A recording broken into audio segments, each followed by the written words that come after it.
બહારથી એકદમ ક્રિસ્પી અને ખાવામાં એકદમ સોફ્ટ એવા તીખા ગાંઠિયા બનાવવા માટે સૌથી પહેલાં લોટ બાંધી લઈશું। 250 ગ્રામ જેટલો લોટ ચાળી લઈશું। કપના માપથી જોઈએ તો 2.5 કપ જેટલો ચણાનો લોટ લીધો છે।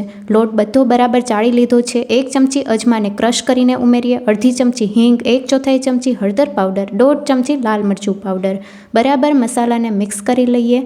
હવે તેલ અને પાણીનું મિક્સર તૈયાર કરી લઈશું। મિક્સર જારમાં અડધો કપ જેટલું પાણી ઉમેરીએ, સાથે 2 મોટી ચમચી જેટલું તેલ ઉમેરીએ, સ્વાદ પ્રમાણે મીઠું ઉમેરીએ।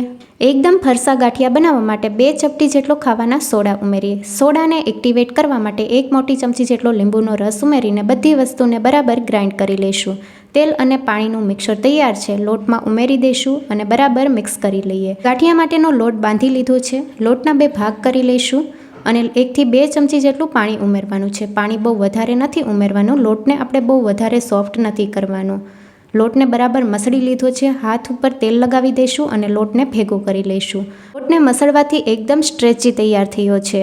બાજુના લોટ સાથે કમ્પેર કરીએ તો લોટનો કલર પણ હલકો ચેન્જ થઈ ગયો છે। ગાંઠિયા પાડવા માટે સેવ પાડવાનું મશીન લીધું છે। મીડિયમ સાઇઝની ખમણીને બરાબર જોઈન્ટ કરી લઈશું અને મશીનને તેલથી બરાબર ગ્રીસ કરી લઈશું।